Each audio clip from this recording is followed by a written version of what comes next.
In the spring of 1887, a man named Clarence Dowd rode into Harrow Creek, Montana territory with a thermometer in his saddlebag and a commission from the Territorial Health Office to assess winter survival conditions in the outlying settlements. He had done this work before in other valleys after other hard winters, and he had learned to keep his face neutral when the numbers came back wrong. He started at the north end of town and worked south, knocking on doors, waiting for whoever was still inside to answer, holding the glass instrument in the interior air for the count of 60 before recording what it showed. Most of the doors opened slowly, the way doors open when the people behind them have been conserving energy for months and are not sure yet whether a visitor represents an expenditure they can afford. Most of the faces that appeared were the particular color that prolonged cold produces, a grayish pallor that sits beneath the skin like something banked rather than glowing. The numbers he recorded in his ledger that morning were these: the Briggs household, 14 degrees Fahrenheit. The Verne place on the South Flat, 11 degrees. The Crane cabin up near the Pine Stretch, 9 degrees inside. And Essie Crane had a child she was burying in the churchyard before the week was out. The feed and supply building, which had been used as a communal shelter for 3 families through the worst weeks, had reached a high of 16 degrees on its warmest recorded night. The schoolhouse, abandoned since December, read 7 degrees when Dowd pushed through its frozen door. He wrote the numbers down without comment. He was a careful man who understood that numbers do their own talking when given sufficient company. Then he rode east of town, down the road that followed the creek to the structure he had been told about at every door he had knocked on that morning. Not always in the same tone, not always with the same words. But every person in Harrow Creek, when asked if there were other inhabited structures in the area, had mentioned the same thing: the steel building, the widow's place, the Ark on the hill. He had heard it described as a madhouse, a grain silo gone wrong, the devil's own warming pan, and something a man named Decker Briggs had called a storm drum the previous summer, which had made everyone in earshot laugh. Dowd rode up the trail to the curved structure on the east ridge and knocked on the door. A woman opened it. The air that came out around her was not cold. It was not merely warmer than outside. It was warm in the way of a room where people have been living and cooking and breathing for months. The accumulated warmth of a space that has been doing its job without interruption. Dowd held his thermometer in the doorway for the count of 60, 69 degrees Fahrenheit. He wrote it in his ledger. He looked at the number beside the others. Then he looked up at the woman in the doorway who had not asked him what he was doing or invited him in or said anything at all. She was perhaps 30 years old. She had copper-colored hair, pulled back from a face that had the particular quality of someone who has spent a great deal of time outdoors and an equal amount of time in deep thought. The combination of weathering and interior attention that produces a stillness most people do not carry with them. She looked at him the way a person looks at something they have been expecting, not eagerly, not with relief, but with the calm recognition of an event that was always going to arrive eventually. 2 children had died in Harrow Creek that winter, frozen in a storm before anyone could reach them. The average interior temperature of occupied structures in the valley had not risen above 16 degrees on the coldest nights. This woman's home had held 69 degrees through the same winter, using methods that no one in the valley had thought to ask about until the asking was too late for some of them. Dowd tipped his hat. The woman nodded once and closed the door. Let me tell you about Vera Sutton, because she deserves to be told about in the right order, which is to say, beginning with the thing that made her, which was not the steel building on the ridge, and not the winter of 1886, and not anything that happened in Harrow Creek at all. The thing that made Vera Sutton happened 3 years earlier on a September night in 1884. when she lost everything she had built her life around in the time it takes a fire to move from the wall to the ceiling. Thomas Sutton had carved their log cabin himself, every notch of every dovetail joint over the course of 2 summers. He was a precise man, not slow but methodical. The kind of man who measured twice and cut once and explained to his daughter why that was the right way to do anything. Clara was 6 years old in 1884, old enough to understand her father's explanations and young enough to find them endlessly interesting. She sat beside him in the evenings at the kitchen table while he talked about how things worked, the physics of heat and cold, the way insulation functioned, the reason that certain materials held warmth and others let it pass through. He drew pictures, sometimes simple diagrams, to illustrate what he was saying. Clara drew her own versions alongside his, the way children do, making the thing her own by rendering it in the imprecise and earnest lines of a 6-year-old who is trying to capture something she has almost understood. Vera kept those drawings. She kept them the way you keep the only remaining evidence of a thing that was real. The fire started in the 2nd year of the drought, when the ridge above their claim had been dry enough for months that a single spark from the wrong source was sufficient to begin something that could not be stopped. It moved fast in the way that fires move through dry timber, with a kind of indifferent efficiency, consuming everything it touched, without pause or preference. Thomas and Clara did not get out. Vera did barely through the kitchen window with burns on her hands and arms, and the specific kind of shock that settles into a person who has just experienced the event their mind is not equipped to process in real time. She found herself standing in the yard, watching the cabin burn, and the thing she felt was not grief, because grief requires the full understanding of loss, and full understanding was not available to her in those minutes. What she felt was a comprehensive and absolute blankness, as if the fire had burned something in her, as well as outside her, as if the capacity to process what she was seeing had been consumed along with the structure that had been her life. She left Harrow Creek 4 days later. She told no one where she was going because she did not know where she was going. She took her horse and what she could carry, and she rode south and then west, and then in whatever direction the terrain permitted, not with a destination, but with the simple need to be somewhere other than the place where the ash was still warm. She was gone for a year. Where she went in that year is a story that Harrow Creek never fully knew, because Vera did not tell it, and the pieces that assembled themselves over time from various sources were incomplete and not always reliable. What is known is that she spent some portion of that year near a railroad construction camp, southwest of the territory, doing work that needed doing in exchange for the kind of anonymous, steady employment that asks nothing about a person's history.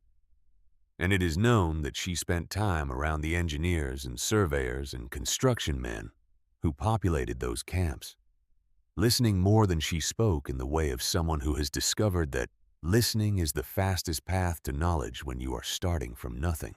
She had questions that needed answering, not about why the fire had happened.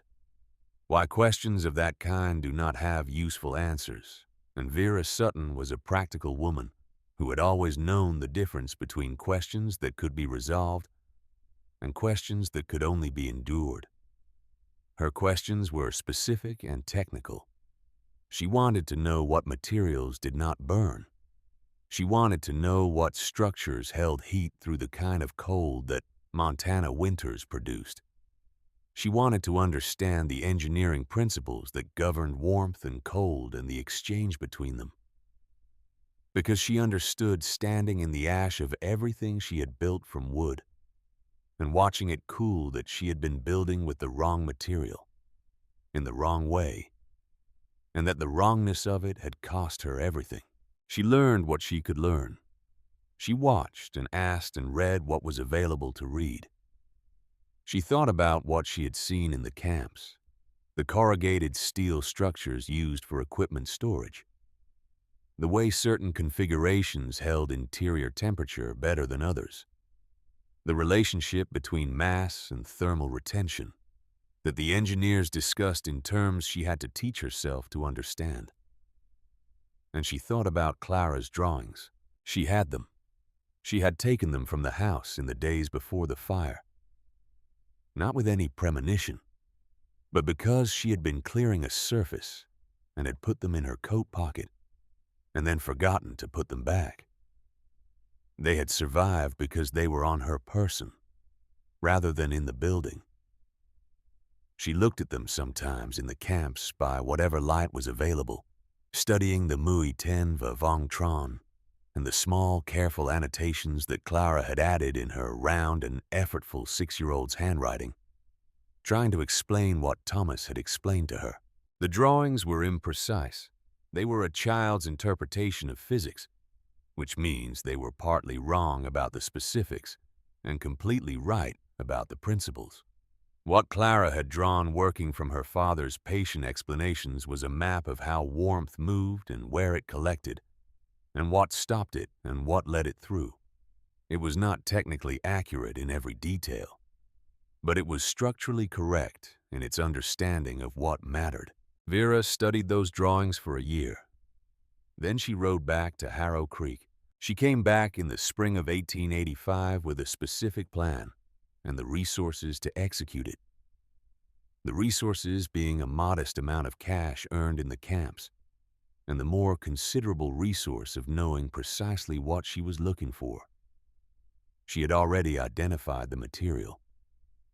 Wet Type B double-rib corrugated steel, the kind that had been used in railroad construction camps for equipment and supply storage, and that was periodically scrapped when the camps moved on. There were 2 pieces of this material that she had tracked to a site south of Elkhorn Bluff, half-built and abandoned when the railroad's route had been adjusted.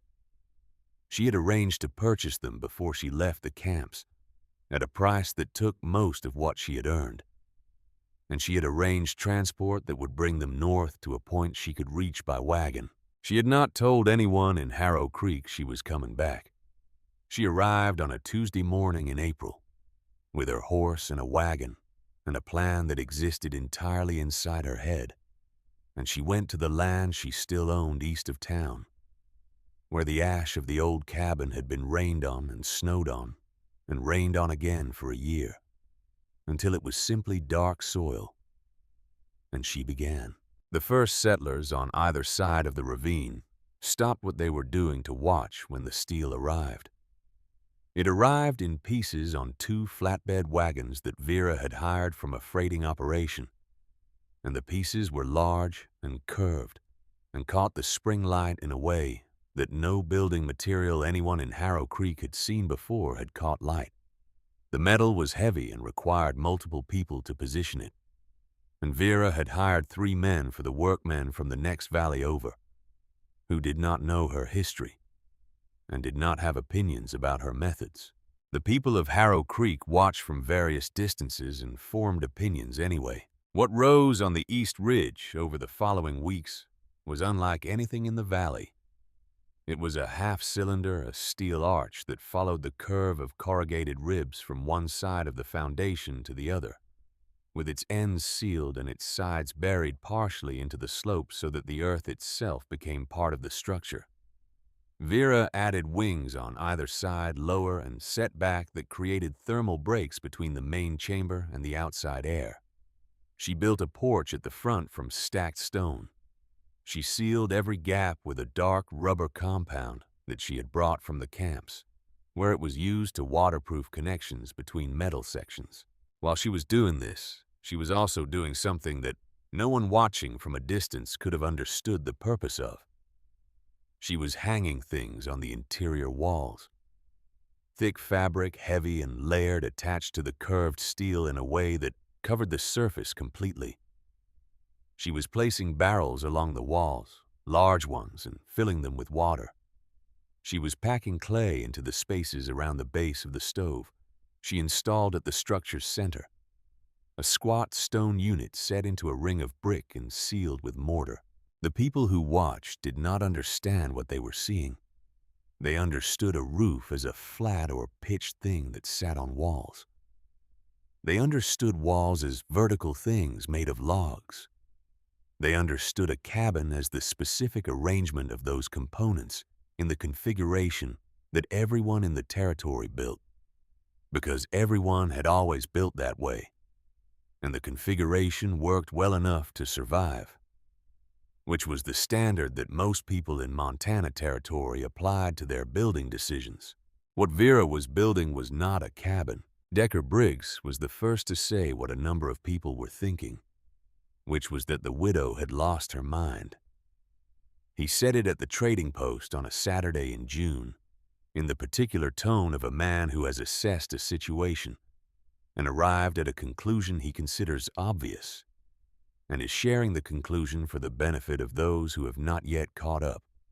He had a big voice and a habit of using it in public spaces, and the assessment he gave of Vera's construction project was delivered with enough volume and specificity that it circulated through Harrow Creek for weeks afterward. Storm drum, he called it. Soup can turn sideways. A tomb for a madwoman, or possibly just the visible evidence of grief gone wrong, which was the more charitable interpretation, and the one he said he preferred to believe. He had 2 sons, boys of 8 and 10, with his same broad build and his same habit of occupying space confidently. He talked about those boys sometimes the way fathers talk about sons they are proud of. The woman named Essie Crane, who lived up near the Pine Stretch with her husband and their 3-year-old daughter Rosie, heard the assessments at the trading post and did not repeat them. But she did not contradict them either. She had her own concerns about her cabin that winter, which had warped floorboards and a stove that produced more smoke than heat. And those concerns were the practical variety that did not leave much room for the theoretical variety, which was the kind that would have been required to look at what Vera was building and ask what she was doing instead of why. Have you ever watched something being built and been so certain you understood what was wrong with it that you never thought to ask what might be right? Have you ever been so comfortable with your own working knowledge of how things are done that the sight of someone doing it differently activated in you not curiosity, but something more like irritation? The people of Harrow Creek in the summer of 1885 were not bad people. They were people with limited time and immediate problems of their own, and a set of received knowledge about building and winter and survival that had served them adequately in most of the years they had been there. They looked at the steel arch on the ridge and they felt the particular discomfort that comes from something that doesn't fit the categories available to understand it. And they resolved the discomfort the way most people resolve it, by placing the unfamiliar thing in the nearest available negative category and moving on. The man who did not do this arrived in Harrow Creek in the fall of 1885 on a gray mule wrapped in oilcloth and carrying the particular silence of someone who has been traveling alone long enough to have stopped noticing the absence of conversation. His name was Owen Hatch. He was 45 years old and had spent the previous 17 years working for railroad construction operations across the Western Territories as a structural engineer and survey consultant, which was work that had taken him to places most people never saw and had given him a working knowledge of materials and methods that went considerably beyond what was available in any single location. He was not passing through Harrow Creek with any particular purpose. He had taken a position with a land survey operation in the valley and would be based in the area through the winter. He was by his own accounting to the handful of people who asked a practical man without strong opinions about most things, which was the self-description of someone who in fact had very precise opinions about almost everything and had learned over decades that expressing them required selectivity. He stopped his mule on the Ridge Road the morning after he arrived in Harrow Creek because the structure he could see on the east slope was stopping him. He sat and looked at it for a long time. Then he rode down the trail and stood at the door. When Vera opened it, he did not introduce himself or explain his presence. He looked at the curve of the steel above the doorframe, and then at the way the ends had been sealed, and then at the grade of the slope into which the sides were buried. Then he looked at her. "Wet type B," he said. "Double rib. Same weld scars I saw on a scrap section south of Elkhorn Bluff 2 years ago." Vera looked at him without speaking. "You held it by hand?" he asked. She still said nothing. He lowered his gaze to the buried foundation line. "You dug the ends in. That keeps the earth temperature around the seam. Did you vent the wall barrels from the bottom or the top?" She opened the door wider. Inside, Owen Hatch saw things that took him a moment to fully inventory. The walls covered in thick fabric, not decorative, but functional. Each layer adding thermal resistance between the steel and the interior air. The barrels along the walls full of water capped in burlap, their mass absorbing the heat produced in the center of the space and releasing it slowly through the cold hours. The stone stove in the center built into its ring of brick, the mortar sealing every joint the clay packed around its base, extending the thermal mass down into the floor. And on the wall, pinned above a small wooden shelf, a piece of paper, old, softened at the folds, covered in markings that were not the neat notation of an engineer, but the effortful lines of a child working hard to capture something just at the edge of what a 6-year-old hand can accurately render. Arrows showing the direction of heat movement, circles indicating collection points, small notes in round handwriting that named what each symbol meant. The handwriting of a child who has just learned to write and is proud of the skill. Owen looked at the paper for a long time. Then he looked at Vera. "What is that?" he asked. She looked at it too, the way you look at something you have looked at many thousands of times and do not need to look at to see. "A reminder," she said. He did not ask more. He could see in the way she said the word and the way she looked at the paper that the answer to more questions was present in the room, but was not available to him yet. He was a patient man. He had learned patience from the kind of work that requires you to understand a thing fully before you can use it correctly. And he understood that this was that kind of situation. He looked around the interior once more, at the canvas draped across the ceiling like a second ceiling lower than the steel arch trapping the warm air that rose and forcing it back down into the inhabited space. At the arrangement of the stove relative to the barrels, the geometry of it, the way heat would radiate from the center and be absorbed by the mass of the water and the earth below the floor, and re-radiated slowly through the night. He said you build a closed thermal loop without ducts and without any external power source.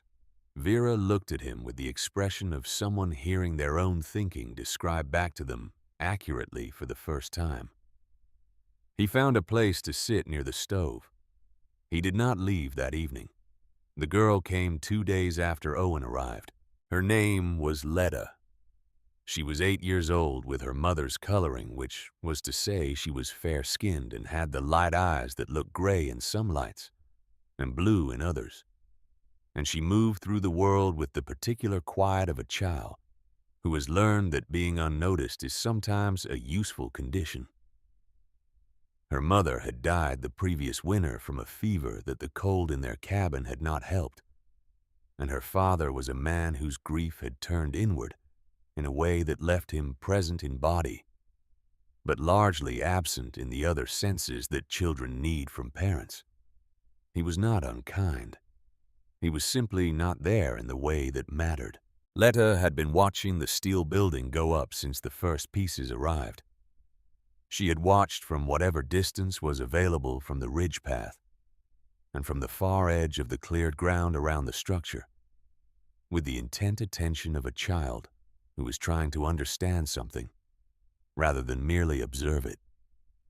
She had not approached because she had not been invited, and she had learned to wait for invitations before approaching situations that adults seem to consider their own business.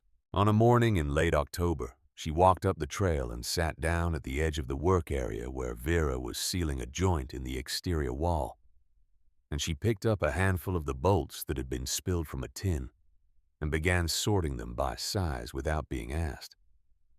Vera glanced at her. She did not tell her to go away. She did not tell her to stay. She picked up the next section of sealant compound and continued working. Letta sorted the bolts into 3 careful piles. Then she looked up at the wall Vera was sealing and watched the technique with the focused attention that 8-year-olds apply to things they are genuinely trying to understand. After a while, Vera handed her a smaller tool and showed her without words what to do with it. They worked together for 2 hours in silence. When the light changed and the temperature began to drop toward evening, Vera went inside. Letta sat for a moment at the edge of the cleared area, looking at the building, and then stood and walked back down the trail toward town. She came back the next morning, and the morning after that. By the time the first snow fell in November of 1886, Letta had been coming to the steel building on the East Ridge for more than a year. She knew the interior the way children know spaces where they have spent time doing real work, which is to say, completely and in detail, with the particular knowledge of every corner and shelf and mechanism that comes from having touched everything and been taught to understand what the touching meant. She knew where the warmth was strongest and where it thinned near the door. She knew that the barrels along the east wall ran slightly warmer than the ones on the west. And she knew why, though she could not have stated the thermodynamic principle in technical language. She felt it the way you feel things you have been taught through experience rather than instruction. She had not yet asked about the drawing on the wall. She had looked at it many times the way she looked at everything in the space, with careful attention. But she had not asked. She understood with the sensitivity of a child who has learned to read the emotional temperature of adults that the drawing was connected to something in Vera that was not for questions. Not yet. The snow that fell on the 9th of November, 1886, was the beginning of something that none of the people in Harrow Creek were prepared for, which is to say it was the winter they had all been living close enough to prepare for, but had not prepared for, because the winters before it had been hard.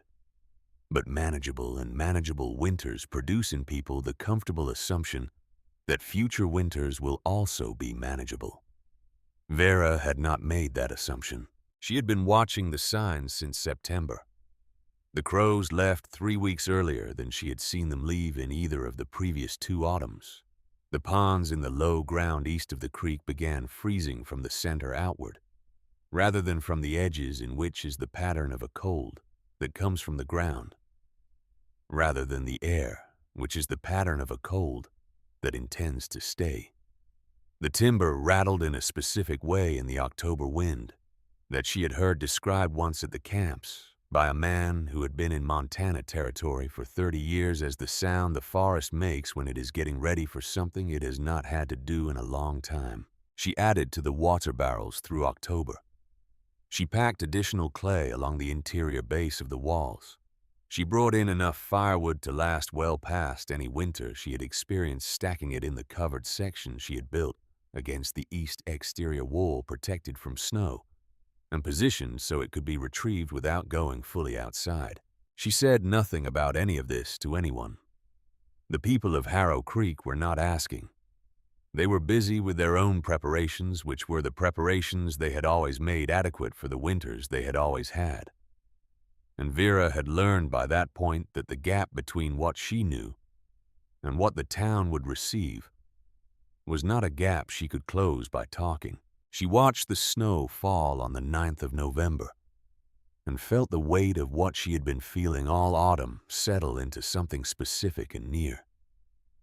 She had stored enough warmth inside 69 square feet of curved steel to keep herself and anyone she chose to shelter alive through whatever was coming. The town below her on the other side of the ridge had not. There was nothing she could do about that tonight. Tonight the snow was falling and the temperature was dropping, and the work she had done through the summer and fall was about to be tested against the kind of winter that comes once in a generation, and that everyone who survives it will spend the rest of their lives using as the measure of everything that came before and after. She went inside and closed the door. Letta was there sitting near the stove with her hands around a tin cup, watching the steam rise from what was in it with the patient attention she brought to everything in this space. She had started staying later in the evenings over the past month, and Vera had not commented on it. And so the staying had extended naturally into the arrangement that it had become, which was that Letta slept on the pallet near the stove on nights when the temperature outside dropped past a certain point, and went home to her father in the mornings when it was light enough to walk the trail safely. Her father had come to the door once to ask about it. Vera had opened the door and looked at him, and he had looked at her, and at the interior of the space behind her, the warmth that came out around her. Even in the few seconds the door was open, and he had said something that came out quieter than he had probably intended it to come out. Something about not wanting to be a trouble, and Vera had said the girl was useful and was welcome, and the man had nodded and walked back down the trail, and the arrangement had continued. Outside, the snow fell on Harrow Creek, and on the ridge and on the steel arch that glinted faintly in the last of the light, before full dark arrived and covered everything equally. The log cabins that would spend the next 4 months losing their heat to the cold, through walls that were never designed for what was coming, and the curved steel structure where a woman who had built against her grief had also, it would turn out, built against the winter that was on its way. The lamp inside was burning. The barrels held their warmth. The clay held its temperature. The steel held its shape. Outside, the first real cold of 1886 began to do what it had come to do. The snow that fell on the 9th of November did not stop on the 10th. It did not stop on the 11th either, or the 12th, or the week that followed. It fell with the particular persistence of weather that has made a decision accumulating on the rooftops and fence lines and open ground of Harrow Creek in the slow and methodical way of something that is not hurrying because it does not need to hurry. A foot by the end of the first week, 2 feet by the end of the second. The temperature fell with the snow dropping in increments that were each manageable and whose sum was not 20 below. By the second week of December, 30 below by Christmas. The kind of cold that changes the quality of the air itself, that makes breathing a conscious act, and exposed skin a problem to be solved rather than a condition to be ignored. In the valley below the ridge, the people of Harrow Creek were burning through their winter stores at a rate that none of them had planned for, because they had planned for the winters they knew. And this was not the winter they knew. The coal that had seemed adequate in October was running low by December. The wood piles that had seemed generous in September were requiring rationing by January. Families were making calculations they had not expected to make the arithmetic of what they had against what they needed, and the date on which those two numbers would meet. And the date that the arithmetic kept producing was earlier than spring. The cattle died in the fields, not all at once, not with drama, but steadily and with the particular inevitability of large animals in cold that exceeds what their bodies were built to manage. Decker Briggs had a herd of 30 on his south pasture, and he went out each morning in December and January to count what was still standing, and the count decreased in the way that something decreases when the decrease is continuous, and the thing being counted cannot be replenished. He did not speak about the cattle at the trading post, The way he had spoken about the widow's building in June. In June, he had had opinions to offer freely. By January, he had the particular silence of a man whose opinions have been revised by events and who has not yet arrived at the new ones. The trees exploded in the deep cold of late December. This is a phenomenon that people who have not heard it cannot imagine, and people who have heard it do not forget. The sap inside the trunks freezes and expands, and the wood cannot accommodate the expansion, and the result is a sound like a rifle shot, clean and sharp and carrying a long distance in the cold, still air. It happened first on the ridge above the east side of the creek in the timber that ran along the slope behind Vera's building, and the sounds came through the dark on several nights in a row. Sharp reports in the silence that woke people and set dogs barking, and produced in the more experienced residents of the valley a grim recognition of what the sounds meant. Vera heard them. She heard them from inside the building where the temperature held at something she estimated to be above 50 degrees, even on the nights when the exterior air was at its worst. She was awake on those nights, not from the sounds which she had heard before and understood, but from the kind of wakefulness that comes when you are tracking something carefully, and the tracking requires continuous attention. She kept a notation on the wall beside the door, a small column of numbers that she updated each morning with the estimated interior temperature, which she measured by feel and comparison rather than by instrument, but which was consistent enough to be useful. The numbers in the column stayed in a range. They did not drop the way she had been afraid they might drop in the very worst cold. The system was holding. Letta slept through the tree explosions. She slept the deep sleep of a child who feels safe, which is its own kind of measurement. On the morning of the 14th of January, Vera was at the east-facing window which looked out across the slope toward the creek trail when she saw the boys. There were two of them moving along the lower trail in the direction of the creek, bundled in the heavy coats and scarves that mothers put on children. When the cold is serious, their breath visible in small clouds above their heads. They were walking with the careful deliberateness of children who have been told to be careful, placing their feet on the icy trail with attention. One of them was carrying a wooden bucket. The other had a length of rope looped over his shoulder. She knew them. They were the sons of a family named Purdy who had a claim on the north side of the creek. Boys of 8 and 10, the older one named Benji, and the younger one Sam. She had seen them at the trading post through the fall standing beside their father, with the patient endurance of children accustomed to adult errands. She looked at the sky. The sky to the northwest was doing something that she had learned at the railroad camps, and in the 2 winters she had spent in the valley to read with a specific kind of attention. The color of it was wrong.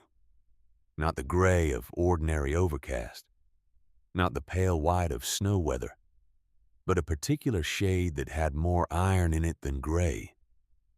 A color that preceded a certain category of storm, the category that drops out of nowhere and moves fast and does not give you the warning that most weather gives you before it arrives. She went to the door and opened it, and the cold came in around her immediately, and she called out as loudly as she could manage in the direction of the 2 boys on the trail below. The wind took the sound. She called again. The wind was coming from the northwest.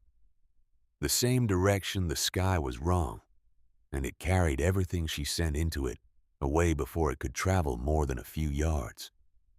The boys did not turn. They continued along the trail toward the creek, moving with the steady purpose of children on an errand getting smaller. As the distance between them and the door increased, she stood in the doorway for a moment with her hand raised, and the cold pressed at her from outside, and the warmth pressed at her from behind, and she called one more time into the wind that was not going to carry it. Then the storm arrived. It did not build gradually. It arrived the way certain Montana storms arrive, as if it had been held back by some mechanism that released it all at once. A wall of wind and snow that reduced visibility to the length of an arm in less time than it takes to describe it.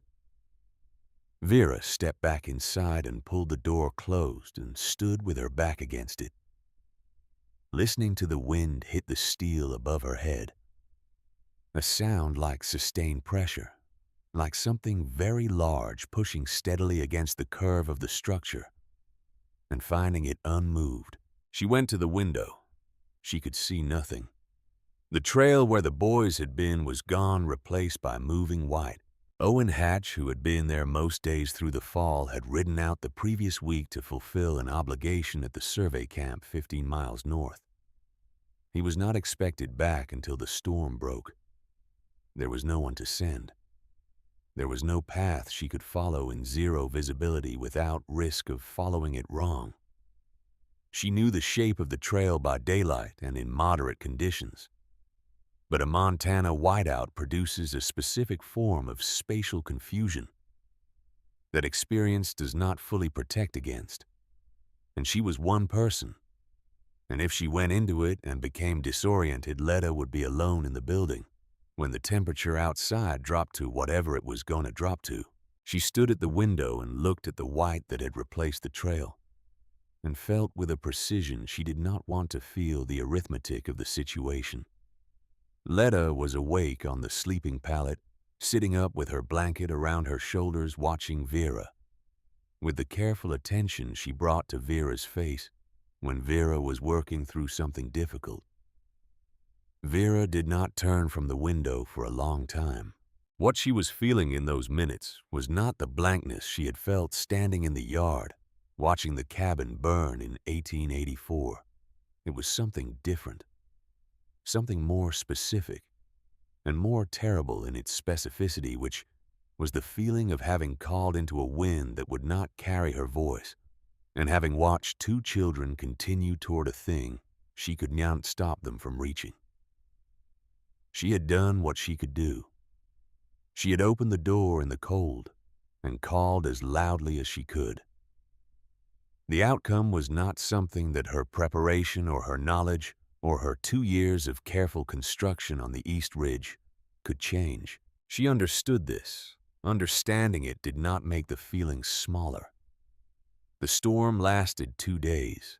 When it broke and the sky cleared to the hard blue that follows the most serious weather, the search parties that went out from Harrow Creek found Benji and Purdy and his cousin Sam in a shallow coulee below the creek trail, where they had taken shelter against the wind, and where the cold had done what it does to small bodies when the cold is sufficient and the shelter is not. They were found in the morning of the 3rd day, and by midday every person in Harrow Creek knew what had been found. The settlement of grief and blame in the aftermath of such an event follows its own logic, which is not always the logic of facts. The facts were that the storm had come fast, faster than anyone had predicted, and that the boys had been sent out at a moment when the sky was wrong, and that the sky had not been read correctly by anyone responsible for them. These were the facts. The logic of grief in a small settlement in a hard winter does not always operate on facts. Vera had been seen at her window. Someone had seen her at the door or thought they had seen her at some point before the storm fully closed in. The question of what she had done or not done in those minutes was asked in the particular way that questions get asked after a tragedy, not directly to the person being asked about, but around her in the spaces where people talk. When they are processing something they cannot put directly onto anyone without risking being wrong. A man said to her in the week after the boys were found the harshest version of the question directly and without softening. Vera looked at him for a moment and then said that she had called and that the wind had taken her voice and that those were the facts of the matter. He looked at her with the expression of someone who is deciding whether to believe something, and she returned the look with the expression of someone who is not going to offer more than the truth. to help him decide. Then he turned away and she went back to what she had been doing.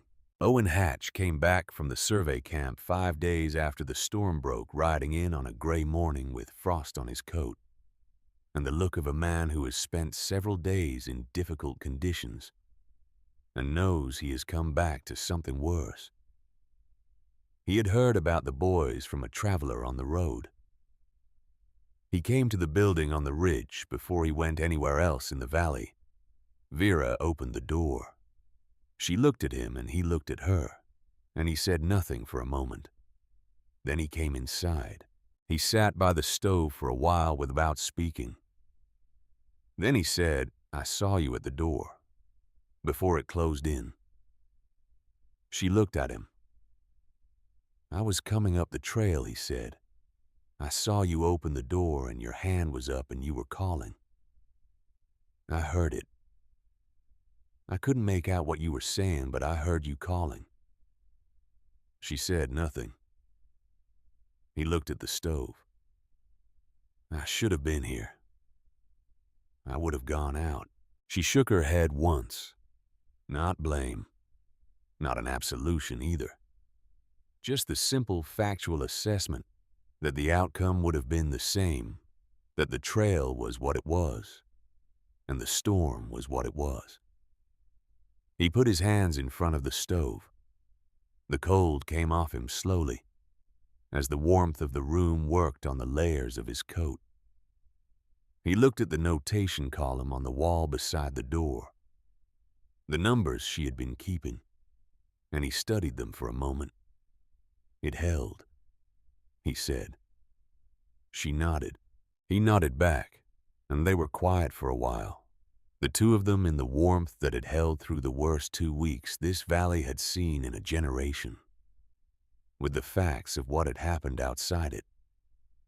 Sitting in the room between them, neither of them speaking about it again, because there was nothing more to say. Have you ever been in a position where you did everything correctly, and the outcome was still what it was? Not because you failed, not because you made the wrong call or moved too slowly, or misjudged the distance, but because the gap between what you could do and what the situation required was larger than any single person could close with effort or knowledge or preparation, no matter how much of those things they had accumulated. There is a specific kind of reckoning in that. It is not guilt, because guilt requires something to have been done differently. It is something quieter and more permanent. The understanding that some things are outside the reach of even the most careful preparation, and that knowing this does not make the knowing easier. Vera had known this since 1884. She had been adding to that knowledge ever since. The winter continued. Through January and into February, the temperature in Harrow Creek did not recover to anything that could be called normal. The stores in the valley cabins continued their arithmetic toward a conclusion that arrived for various households at various points along the timeline of winter. The Verne family on the South Flat ran out of coal in the 3rd week of January and shifted to burning fence posts and then to pulling boards from outbuildings. Silas Verne had a bad leg from an old injury that made the cold particularly dangerous for him and his wife, was managing the household and the remaining livestock essentially alone through the worst weeks. The cabin that Essie Crane shared with her husband and their daughter Rosie was situated near the pine stretch on the bluff, a position that caught wind from every direction, and that had seemed in the summers like a fine elevated piece of ground with good views and good drainage. In the winter of 1886, it revealed its actual character, which was a cold exposure from 3 sides, and a stove that smoked more than it warmed, and floorboards that had warped in the previous summer's drought, and now admitted cold air from below, in a way that no amount of rags stuffed into the gaps fully addressed. Essie Crane wrapped her daughter in everything she owned, quilts and scarves and the woolen shawl she had brought from her mother's house when she married. She held the child against her own body at night, sharing what warmth she had, which was the warmth of a human body in a cabin that had dropped into the single digits before dawn on the worst nights. It was not enough. Rosie Crane was 3 years old. She had her mother's coloring and her father's stubbornness, which in a 3-year-old expresses itself as a refusal to acknowledge illness, until illness has progressed past the point of acknowledgement being useful. The cough that started in January turned to fever in the first week of February. The fever produced the cold extremities that tell a mother things she does not want to know. Essie did what she could, which was everything she had, and it was not enough. And on the morning of the 8th of February, in a cabin where the temperature had dropped to 9 degrees overnight, Rosie Crane died. Vera came the next morning. She had heard from Owen, who had heard from a man on the ridge trail. She came with a shovel and a wrapped bundle of dried herbs, because those were useful things to bring, and she knocked once and went in when the door opened. She said nothing. There was nothing to say. She helped with what needed helping with, and she stayed through the morning, and in the afternoon she went to the site that Essie's husband had chosen, and she dug because the ground was frozen hard, and digging it required more than one person, and someone was needed to do it. And Vera was there. Afterward, when the digging was done and the words that needed to be said had been said, Essie Crane stood in the cold outside the churchyard and looked across the valley to the east ridge, where the steel arch of Vera's building was visible against the sky. And she said something quietly, almost to herself, that the 2 or 3 people standing near her heard and did not forget. She said she was warmer in death than she ever was inside our home. No one answered that. There was no answer for it. It was simply the truth stated plainly by a woman who had just buried her daughter, and the plainness of it had a quality that no argument or explanation or comforting reframing could touch. She was warmer in death than she ever was inside our home. It moved through Harrow Creek in the days that followed with the particular velocity of a statement that people repeat not because they want to, but because they cannot stop thinking it. The questions that the people of Harrow Creek had been forming about the building on the East Ridge, questions that had been casual and contemptuous in June, and had become more pointed after the thermometer readings in December, and had become something heavier since the boys were found. Those questions changed quality again after Essie Crane spoke in the churchyard. They became the kind of questions that live in a person's chest rather than their head. The kind that are not really questions anymore, but are the felt understanding of something that should have been understood differently from the beginning. Decker Briggs came to the door on a cold night in the second week of February. He did not come in the morning or the afternoon. He came after full dark when the temperature had dropped to whatever it was going to be for the night, which on that particular night was somewhere below 20. Below. He came on foot because the horse he had left was not in condition for unnecessary trips, and he knew it. And the 2-mile walk in that cold was its own kind of statement about the state of things, though he would not have described it that way. He knocked, not loudly, not with the assured confidence of a man who has appointed himself the assessor of his neighbor's building choices, and delivered his assessments freely in public spaces. He knocked the way a person knocks when they are not sure the door should open for them, and when they are not sure, if they are honest with themselves, that they deserve to have it open. Vera opened it. She looked at him, at the frost on his coat, at the way the cold had taken the color from his face, and left something underneath that was not the comfortable, ruddy confidence he wore at the trading post. He was a large man, and the cold had made him look less large the way extreme cold does to people compressing them into the essential question of whether they are warm enough to continue. He said, "You got room for a sick woman," not a question, not an explanation, not an apology for anything he had said in June or the months following. Just the statement of the situation in the minimum number of words, which was 5, and the weight behind those words, which was considerable. Vera looked at him for a moment. His wife had been coughing since December. She knew this because, in a valley the size of Harrow Creek, you knew the condition of your neighbors through the network of information that small settlements maintain about themselves, whether or not the neighbors in question have been communicating with you directly. She stepped back. She opened the door wider. Decker Briggs stepped into 69 degrees Fahrenheit. What happened to a person's face when they came from 20 below into that warmth was something Owen had described once as a kind of unwilling surrender. The face releasing what it had been holding against the cold before the person had consciously decided to let it go. Briggs stood inside the door, and his face did that thing, and he was quiet for a moment in the way of someone who is experiencing something physically before they have processed it mentally. He looked at the walls, the fabric covering them, the barrels along the sides, the stove at the center, the canvas ceiling that trapped the warm air and sent it back down.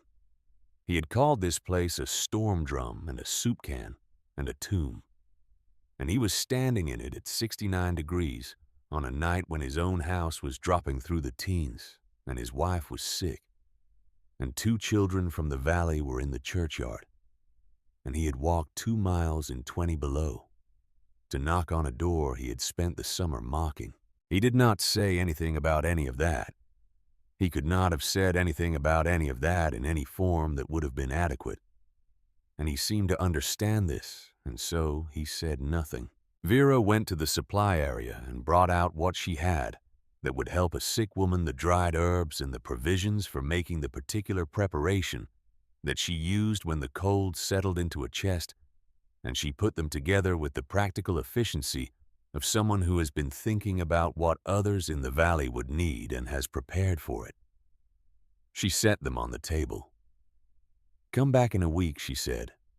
"There will be more." He looked at the provisions and then at her, and in his face there was something that was not gratitude exactly, because gratitude is what you feel when you receive something you did not expect. And what was in Briggs's face was the expression of someone receiving something they were given, despite not deserving it, which is a more complicated thing. He took the provisions. He left without saying more. The door closed behind him, and the cold was shut out again, and the warmth held. Letta had been watching from her pallet near the stove, with her blanket around her shoulders and her gray-blue eyes tracking everything. She was 8 years old, and she had been coming to this building for more than a year, and she had seen a great deal in that time. But this particular exchange she watched with a quality of attention that was different from her usual careful observation. She was not just watching. She was storing something, filing it in a place she would have use for later. Vera did not comment on what had just happened. She went back to what she had been doing before the knock, which was checking the water levels in the eastern barrels, testing the temperature with the back of her wrist, making the small adjustments that keeping the system at its best required. The word spread in the way that words spread in a closed community in winter, which is slowly and thoroughly carrying the weight of each retelling. The widow's door had opened for Decker Briggs. The widow had given him what his wife needed, and sent him back with provisions, and told him to return. There were people in the valley who had not yet made sense of how they felt about the building on the ridge and the woman inside it. And this piece of information helped them make sense of it in a way that the thermometer readings had not quite managed. The Crane family came 3 days after Briggs.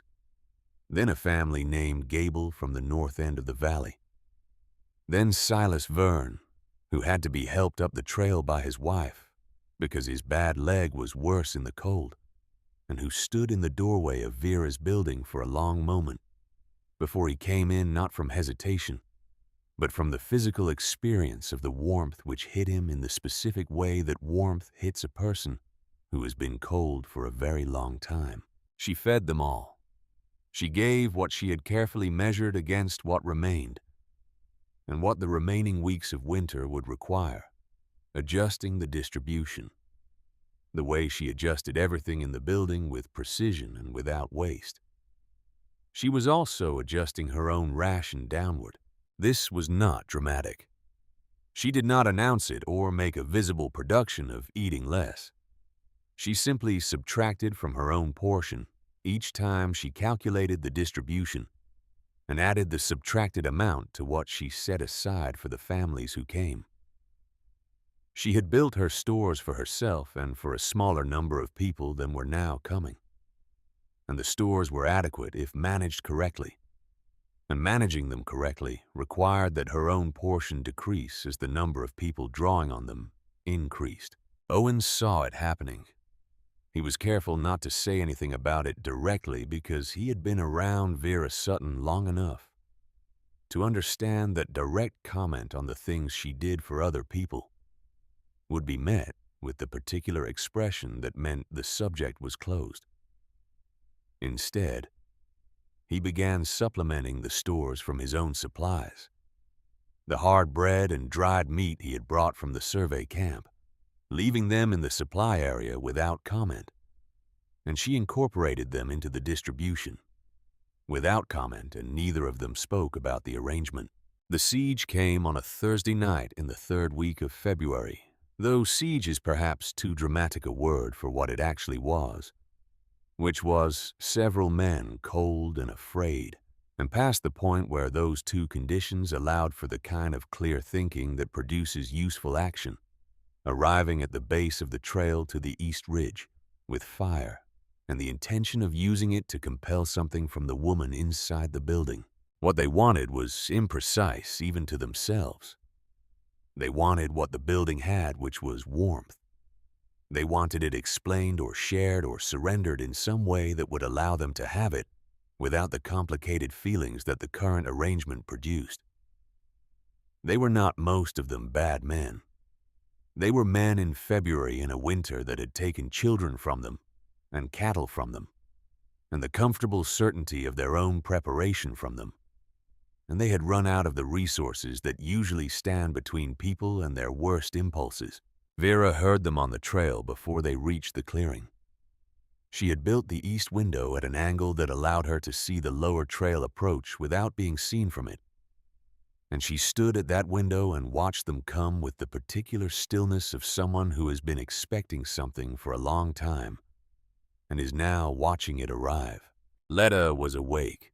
She was always awake when anything changed in the building, alert to shifts in temperature and sound and the quality of Vera's attention in the way that children are alert to the adults they depend on. She was sitting up on the pallet with her blanket around her shoulders and her eyes on Vera at the window. The men outside had fire, wet pine mostly, which was not a serious threat to steal, but which produced smoke and dry brush that they had brought with more intention, stacked against the base of the building where the buried ends met the ground. The steel above it was not going to burn, but smoke in sufficient quantity finds its way through gaps, and they had enough dry brush to produce sufficient smoke if they kept feeding it. Owen was at the back of the building in the storage section, and Vera heard him moving toward the door when the sounds from outside clarified into what they were. She put her hand out, not a gesture of authority, a gesture of waiting. She looked at Letta. The girl was watching her, not with fear exactly, but with the focused attention of someone who is observing how a thing is done so that they will know how to do it themselves. She was 8 years old, and she had been watching Vera Sutton for more than a year. And she had learned in that time that the most important things Vera did were the things she did not make a production of, the quiet decisions that looked like small actions, and were in fact the load-bearing elements of everything. Vera looked at her for a moment, She looked at Owen, who had stopped moving and was waiting for her read of the situation. She looked at the door. Outside, the voices were becoming more specific about what they wanted, which was for her to come out, or for her to open the door, or for her to explain what she had, that they did not have, and why she was not sharing it with all of them rather than the ones she had chosen. And underneath all of those specific demands was the larger one that none of them could quite articulate, which was the demand that she not have known something. They did not know, not have prepared for something they had not prepared for, not have been right in a way that made their being wrong feel like more than just a practical failure. Vera unlatched the door. Owen stepped forward. She stopped him with a look. She opened the door. The cold came in. The heat went out. The men outside who had been expecting resistance, who had positioned themselves for resistance, found themselves stepping back involuntarily from the warmth that rolled out of the opening like something physical, like a presence, like proof. She looked at them, at their faces in the firelight, the cold and the fear and the exhaustion and the shame that lives underneath those things, when there is enough presence of mind to feel it. There was a long moment in which no one spoke. Then she said quietly, so that the men in the front had to lean slightly to hear it, "I cannot bury another winter of dead children, even if their fathers are fools." She held the door open. Some of them came in, not all of them.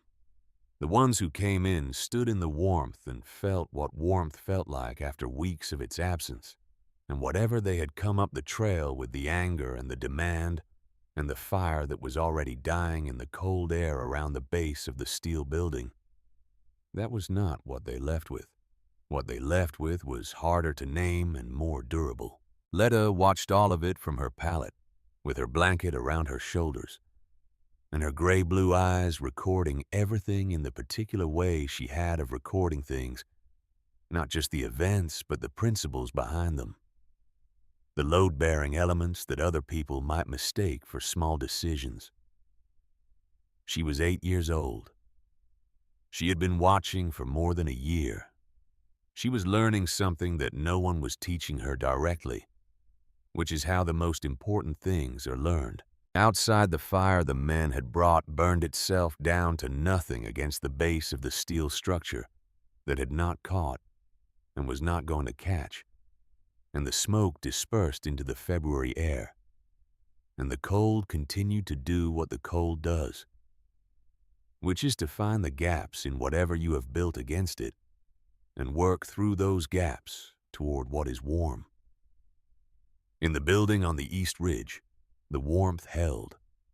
The spring of 1887 did not arrive as a single event. It arrived the way all things arrive, after a winter of that kind incrementally, and without announcement. A degree warmer on one morning, a patch of bare ground appearing on the south face of a slope, where the sun hit longest, the sound of water beginning to move somewhere under the snowpack, before the snow itself showed any sign of releasing. You hear a Montana spring before you see it. The land makes a sound that is different from the sound of deep winter, a lower and more liquid sound, something working its way through, rather than being held still. Vera heard it in the last week of March. She was at the east window, the one that looked down the trail toward the creek, and in the pre-dawn quiet, she heard beneath the usual silence a faint movement of water somewhere below, the first indication that the ground was beginning to consider the possibility of change. She stood at the window for a long time listening to that small sound. Then she went to start the stove. The snow did not leave the valley quickly or cleanly. It retreated the way an occupying force retreats when it has decided to retreat, but has not decided to do so gracefully, pulling back from the south-facing slopes, first while holding the north-facing ones through April, disappearing from the road and the cleared areas around the structures while persisting in the timber and the low ground. The creek ran high and cold with melt for weeks. The fields were the color of something that had been through something the particular brown of land that has been under snow for 5 months and is only now remembering what light felt like. What came out from under the snow as it receded was the accounting. In the fields east of the creek, the cattle that had frozen where they stood through January and February were there partly preserved by the cold through the worst months and now in the process of becoming what cold-preserved things become when the temperature rises. There were a great many of them. Decker Briggs went out one morning in the first week of April when the snow had retreated enough to allow a full view of his south pasture and stood at the fence line and looked at what was there. And then he went back inside and sat at his kitchen table for a long time before he spoke to anyone. The accounting was not only the cattle, it was the structures that had not held. 3 outbuildings in the valley had collapsed under the weight of accumulated snow, their roof lines giving way in the way that roof lines give way when the load exceeds what the construction was designed to carry, which is quietly and all at once. The Verne fence on the south flat was down in 4 places where posts had heaved out of frozen ground. The road to the north was impassable until the second week of April, when a crew of men worked it clear enough for wagon traffic, and it was the 2 boys in the churchyard and Rosie Crane in the churchyard, and the specific quality of silence in the valley that follows the counting of what has been lost. The man named Clarence Dowd arrived with his thermometer in the last week of April, and his readings, which he recorded and which were discussed at the trading post and the feed and supply store, and wherever 2 people in Harrow Creek stood together long enough to speak, had the effect of making concrete what the winter had demonstrated in a way that people could argue with when it was general, and could not argue with when it was expressed in specific numbers. 14 degrees Fahrenheit, 11 degrees, 9 degrees, 69 degrees.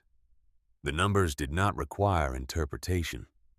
They were their own argument, complete and closed. In the weeks that followed the spring thaw, people came to the East Ridge in a different way than they had come in February. In February, they had come out of desperation, and some of them had come with fire. They came in April and May with something that was not quite humility, because humility requires a kind of internal accounting that takes longer than 2 months to complete. But that was at least the early stage of whatever humility becomes in people who have been wrong in a serious and consequential way and know it. They came with questions, not the contemptuous non-questions of the previous summer. The assessments disguised as inquiry, the how could anyone live in that disguising itself as curiosity. They came with actual questions about actual problems, the specific technical questions of people who are trying to understand something they need to understand. How had she sealed the wall sections? What was the purpose of the water barrels? Why fabric rather than plaster on the walls? How deep had she buried the foundation ends? And what was the reason for that specific depth? Vera answered the questions that had useful answers. She did not answer the ones that were really something other than questions, the ones that were attempts to extract an acknowledgement of something she was not interested in providing. She had not built the building on the ridge to be proven right. She had built it to be warm. And anyone who came with a real question about how to be warm would receive a real answer. She took people inside when they came with the right kind of attention. She showed them the barrels and explained the principle of thermal mass in the direct practical language of someone describing a thing they understand from the inside rather than from a textbook. She showed them the stove and its ring of brick and the clay packed around the base, and explained how the mass held the heat and released it slowly, rather than producing it in bursts that dissipated between firings. She showed them the canvas ceiling and the fabric walls, and explained what each layer did and why the layering mattered. She did not lecture. She answered questions and demonstrated what she was answering. There is a difference, and the difference was visible in how the people who came to the ridge left it not with the particular self-conscious blankness of people who have been lectured at, but with the focused attention of people who have seen something work and are trying to understand why it works so that they can apply the understanding. Essie Crane came in the first week of May. She had not been to the building since she had stood in the churchyard in February and said the thing she had said. She came alone without explanation, and she stood in the clearing outside the door for a moment before she knocked, looking at the building with an expression that had several things in it that had not been in her face the previous summer. Vera opened the door. They stood for a moment looking at each other. Two women who had each lost a child, and who had been in different ways and from different positions in the same valley through the same winter. There was nothing that needed to be said, that could be adequately said. What was between them was real and serious, and beyond the reach of the available words, and they both seemed to understand this. Essie came inside. She sat near the stove, and Vera brought 2 cups of the hot preparation. She kept going through the cold hours, and they sat together without speaking for a while, which was the appropriate thing to do. And then Essie asked about the walls, and Vera explained the walls, and they talked about construction and thermal principles for an hour, in the way that 2 practical people talk about practical things when the practical things are the appropriate subject, and the other things are present in the room without needing to be named. When Essie left, she went down the trail with a piece of paper, on which Vera had sketched quickly, and without elaborate explanation, the basic principles of what she had built. Not a blueprint. A sketch of the ideas, the thermal logic, the reasons behind the choices. A starting point for someone who understood how to use a starting point. Vera stood in the clearing and watched her go down the trail, and did not say anything. There was nothing to say. The sketch was what it was, and what Essie Crane did with it was what she would do with it, and the rest of it was between the 2 of them, and the winter that had happened, and the winter that would come again. Owen Hatch had been gone from the building since the last week of March, back to the survey work that had taken him north in November, and that was resuming as the trails became passable. He came back in the 2nd week of May, arriving on his gray mule in the late afternoon, with the particular look of a man who has been in rough conditions for an extended time and is not unhappy about it, but is also not unhappy to be somewhere else. He found Vera in the yard working on the exterior wall of the south wing, checking the sealant that had been stressed by the temperature extremes of the winter. Letta was beside her handing tools when they were needed, without being asked which was the way she operated by now, which was to say with the smooth anticipatory efficiency of someone who has watched a process long enough to know what comes next before it comes. Owen sat on the stone porch and watched them work. He had a particular patience for watching Vera work, which was the patience of someone who finds the watching instructive rather than passive. After a while, he said that he had been to a settlement called Ridgely 2 days south, and had told the people there what he had seen in Harrow Creek through the winter. He had described the building and the system, and the temperatures and the outcome. He had told them about the water barrels and the thermal mass principles, and the buried foundation ends, and what those things accomplished. He had told them about the winter and what it had done to the structures that had been built in the conventional way, and what it had not done to the structure on the East Ridge. He said they had asked what to call the method, what to call the principle they were trying to apply. He said he had told them the only accurate name for it, which was that it was a Sutton shelter, because those were the 2 words that described what it was. Vera looked at the wall she was working on. She had not asked him to do that. She had not asked him to go to Ridgely or anywhere else and talk about what she had built. She had not asked him to put her name on it. She said, "You did not need to do that?" He said, "I know." She continued working on the sealant. He watched. After a moment, he said, "I have seen things worked out by good people get lost because no one attached a name to them, because no one said clearly who had worked them out and under what conditions." He said he had no intention of allowing that to happen here. She did not answer. He did not press the point. He understood that her not answering was not disagreement. It was the response of someone who has not yet decided how to feel about something and is not going to pretend to a decision they have not made. Letta handed Vera a tool. Vera used it. The work continued. The building of the valley resumed through the spring and summer of 1887, with the particular intensity of communities that have been frightened and are in the process of using that fear as motivation. Men who had lost cattle were rebuilding fences with better posts. Men who had lost outbuildings were replacing them with structures they had thought more carefully about.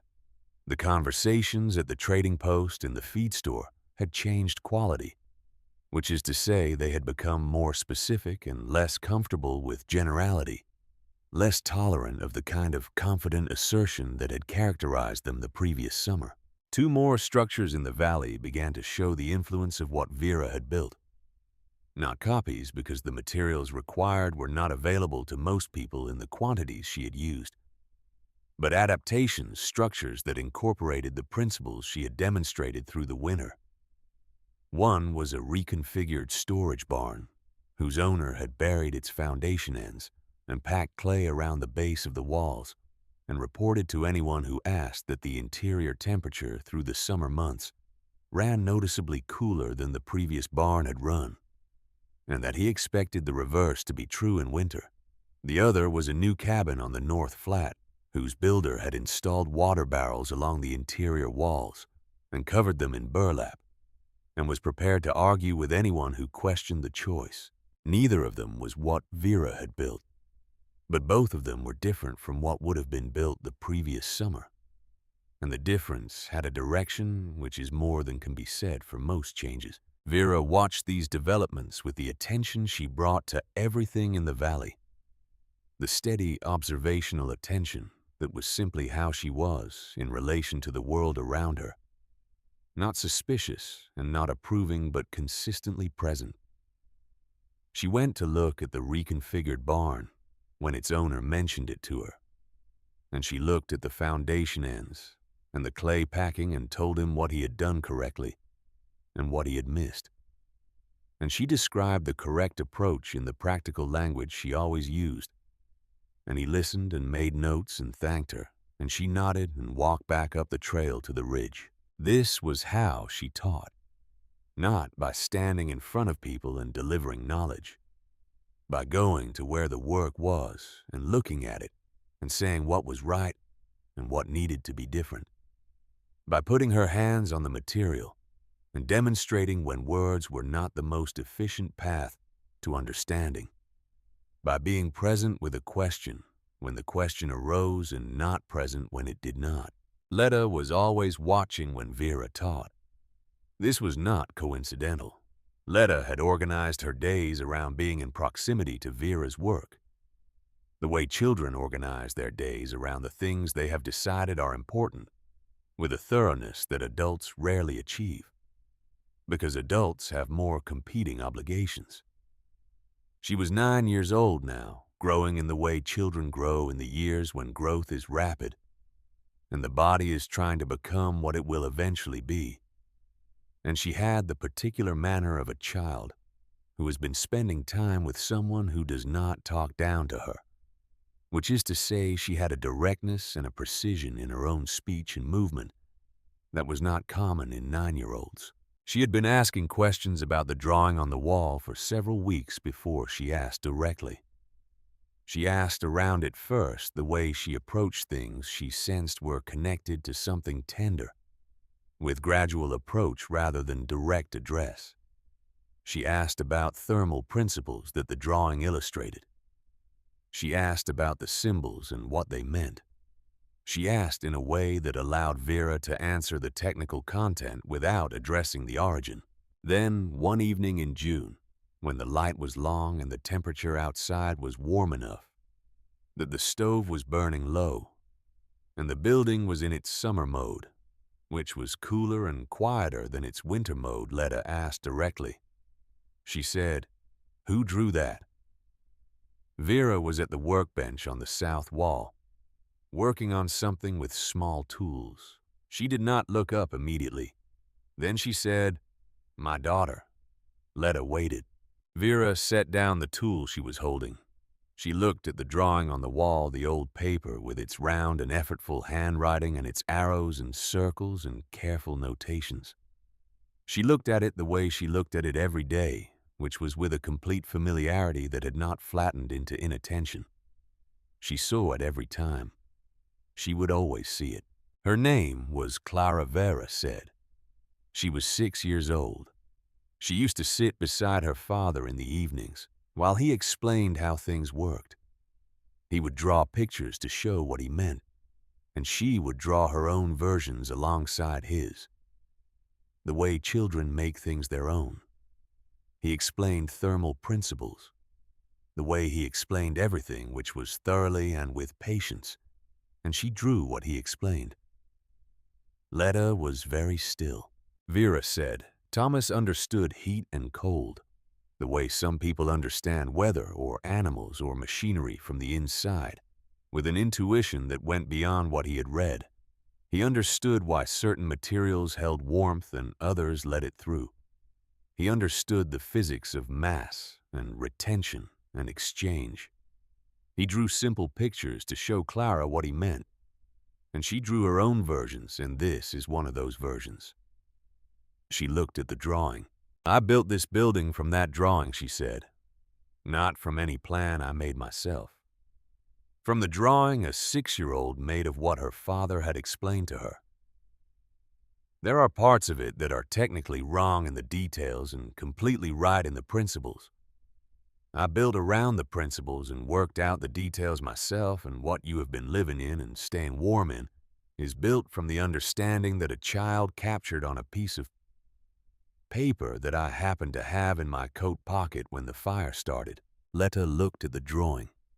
She looked at it with different eyes. Now the eyes of someone who has been given information that changes what a thing means. The arrows that indicated heat movement. The circles that indicated collection. Points the round and careful handwriting of a child who was proud of the skill. She looked at all of it and understood in the way of someone who has just had a previously incomplete picture become complete what the drawing was and what it had done. She said nothing for a long time. Then she said she knew. Vera looked at her.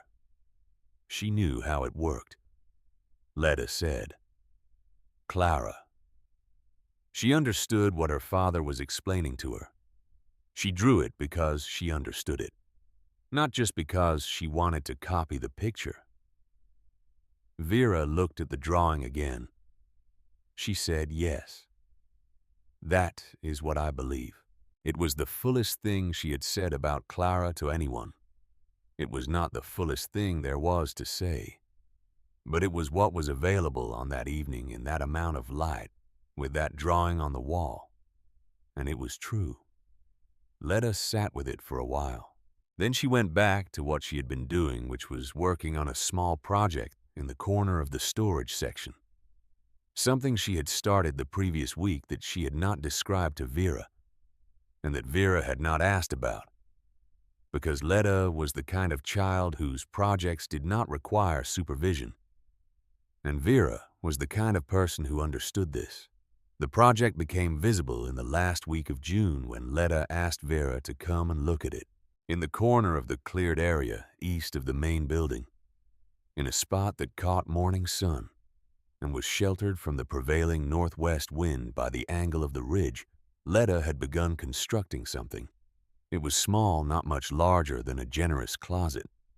and it was built from materials she had collected from various places around the ridge and the lower trail. Scrap wood mostly, and a piece of curved tin from a salvage pile that Owen had left near the storage section.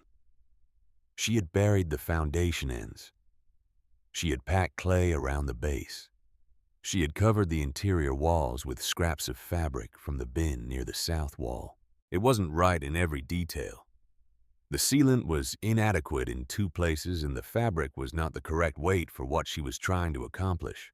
But it was structurally correct in its principles, and the principles were the right ones applied in the right sequence by a 9-year-old who had been watching how something worked for 2 years, and had now decided to find out if she had been watching correctly. Vera stood in front of it for a long time. She did not say anything for a while. She walked around it once, looking at the buried ends in the clay packing and the curve of the tin. She put her hand against the south wall and held it there. Then she said the sealant on the east corner needs to be thicker. Come to the supply area and I'll show you what to use. That was all she said about it. She did not praise it or make a production of how remarkable it was. She treated it the way she treated everything that was nearly right, which was as something that could be made actually right with the correct additional information. This was the best thing she could have done, which Letta understood perfectly, because Letta had been watching how Vera operated for long enough to know that being treated as someone who can do a thing correctly is a more respectful response to a near miss than being praised for the attempt. They went to the supply area, and Vera showed her the sealant compound and how to apply it, and what adequate coverage looked like, and how to test whether the coverage was sufficient. Letta listened with the focused attention she brought to everything Vera showed her, and asked 2 questions, both of which went to the underlying principle rather than the specific procedure, and Vera answered both questions at the level they were asked. The small building in the corner of the cleared area was not a Sutton shelter. It was not the equal of what Vera had built on the ridge, but it was something, and the something it was pointed in the right direction. Owen came back from a survey trip in the first week of July and found Vera standing at the clearing's edge, watching Letta work on the small structure, and said nothing for a while. Just stood beside Vera and watched. Then he said, "You know what she is?" Vera said nothing. He said, "She is what comes after. That is the whole of what teaching is. You produce the person who continues the thing after you cannot." Vera watched Letta apply sealant to the east corner of the small building with careful and precise strokes, the way Vera had shown her. After a while, Owen said, "I have thought about asking you something for several months, and I want to ask it now." She did not say anything to encourage or discourage the question.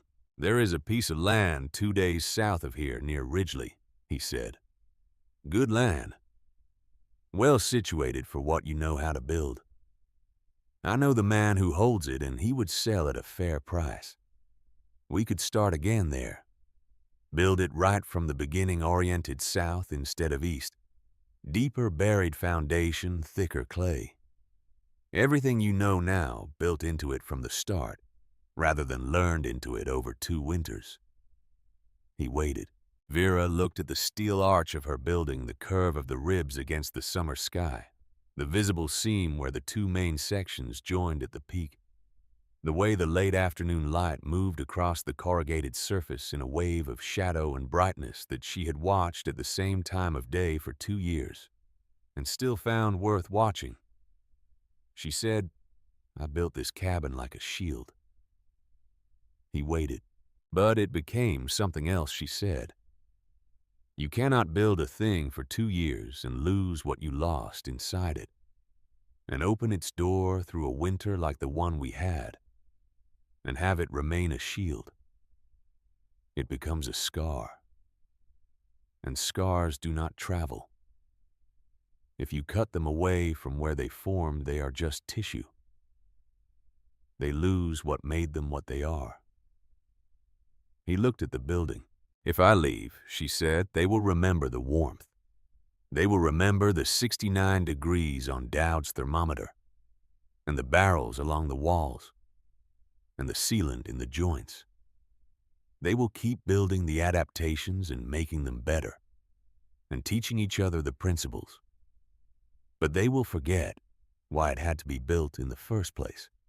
They will forget that the 69 degrees existed because something had to be done that no one else was doing, and that the reason no one else was doing it was that no one else had lost what had to be lost to understand that it needed to be done. She looked at the building. The memory is useful, she said, not the grief. The grief is mine, but the memory of why the memory of the specific conditions that make a person build differently than everyone around them is building that memory is what keeps the principle alive when the conditions return. And the conditions return. That is the one thing you can depend on. Owen looked at her for a long time. Then he nodded in the way of someone who has understood something they already knew but needed to hear stated. He stayed through the summer and into the fall. He went south to Ridgely and 2 other settlements, and he built smaller versions of what Vera had built. Not identical, adapted to the available materials and the specific conditions of each location. And he called each one a Sutton shelter. And he explained to anyone who asked that the name came from the woman who had worked out the principles through 2 winters in Harrow Creek, Montana territory, and whose building had held 69 degrees through the winter, that had brought everything else in the valley to its knees. He did not know, when he first began using the name, that it would travel. He had not calculated its trajectory. He had simply used the accurate name for the accurate thing, which is what he had always done with his work, because he had learned early that the name attached to a method determined whether the method survived its inventor. The name traveled south with the people who came through Harrow Creek on their way to other settlements. It traveled with the surveyors and the freighters and the supply wagon drivers who stopped at the trading post and heard the story in various versions and carried it onward. By the following winter, there were people 100 miles south who were asking about the Sutton method before they had met Vera Sutton or seen the building on the ridge. Some of them came to see it. They came through the fall of 1887, and some came the following spring. Men with notebooks and women with the focused practical questions of people who are trying to solve problems they have not yet solved. Vera talked to all of them who came with real questions. She turned away the ones who came with the wrong kind of attention, which she could identify within the first few minutes of a conversation. She did not hold meetings or give formal instruction. She answered questions and showed people things and trusted that the showing was more durable than the explaining. Decker Briggs came up the trail one morning in September of 1887. In the morning, in good weather, in the manner of someone who has been working towards something for a while and has finally made the decision to complete it. He stood in the clearing and looked at the building. He did not knock. He stood there for a while with his hands at his sides, looking at the steel arch that he had spent the summer of 1885 characterizing in terms that had circulated through Harrow Creek for the better part of a year before the winter had revised their circulation. Vera came outside because she had seen him from the window and had understood from the way he was standing that he was not going to knock. She stood in the clearing. He looked at her. He was a big man with a big voice, and he had no use for his voice at this moment. What he had was the look of a man who has arrived at a place in himself that he has been working toward, and has arrived there on his own without assistance, and is acknowledging the arrival to the person it is most owed to. He said, "I was wrong about this, not about the building, not about the method." He was not making a technical concession. He said this meaning what it was built for, and how it had been built, and what it had meant, and what it had done, and what it had cost to build it, and what his position had been in relation to all of that, and what that position had produced. 3 words with the weight of everything behind them. Vera looked at him for a moment. Then she looked at the building the way she looked at it every day, seeing it, and not having stopped seeing it. She said, "There is a family near the North Flat that wants to build something like this before winter. They have asked me twice, and I have not gone to look at their site. I have been occupied with other things. If you would go and tell them I will come next week, that would be useful." He stood there for a moment. Then he nodded. He turned and walked back down the trail. She watched him go and then went back inside to where Letta was working on the small structure's second section, which she had started without asking, and which was going in the right direction. The fall of 1887 was the season in which the building on the East Ridge became what it would be. For the rest of the time, Vera lived in Harrow Creek, which was something between a landmark and a lesson, a visible proof that certain principles applied with sufficient precision and sufficient commitment produce results that outlast the conditions that produced them.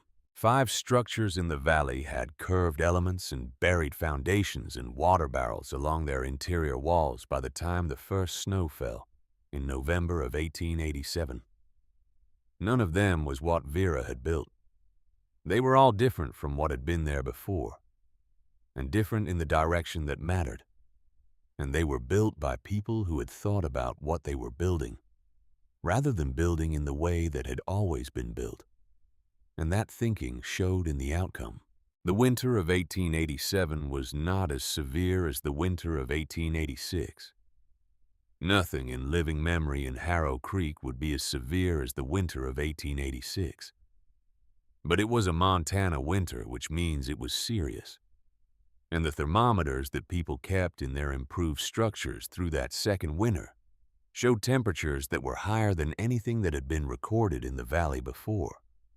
Not because the winter was mild, but because the structures were better. No one died that winter in Harrow Creek. Vera stood at the east window on a morning in February of 1888, watching the snow fall on the ridge and on the valley below. The same snow falling on the steel arch of her building, and on the 5 smaller adaptations visible from that angle, their curved elements catching the morning light in the specific way that curved surfaces catch light. She had her morning cup in her hand. The stove behind her was producing its steady, unhurried warmth. The barrels along the walls held their temperature. The clay in the floor held what the clay in the floor had always held. Letta was at the workbench in the south section, working on something with the focused attention she brought to things she had decided to understand completely. She was 10 years old now. She had been coming to the building on the East Ridge for more than 2 years, and in those 2 years, she had learned to read thermal conditions by feel, and to diagnose structural problems by observation, and to explain the principles of what she was doing in the direct and practical language that Vera used, which she had absorbed so thoroughly that it had become her own language, distinct from but continuous with the original. The small building she had begun the previous June was now large enough to be useful. She had expanded it through the fall in sections, applying each new section with greater precision than the one before, incorporating the corrections Vera had made and the understanding those corrections produced.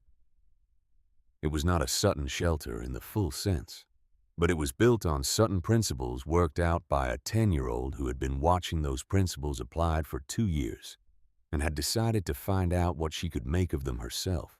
She would find out. That was already clear. The quality of her attention and the patience of her observation and the precision she brought to the work that her hands did were all pointing in a direction that did not end where Vera had started. Vera looked at the valley through the window, at the 5 curved elements visible from the ridge, at the snow falling on all of them equally on hers, and on the ones built by people who had come to the East Ridge with questions and left with something to build from.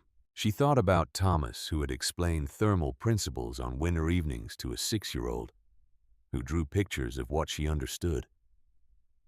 She thought about Clara's drawing on the wall behind her, the arrows and circles and round, careful handwriting that had been the beginning of the building she was standing in, and the beginning of everything the building had produced. She thought about the fire in 1884, and the year she had spent moving south and west and learning what she needed to learn.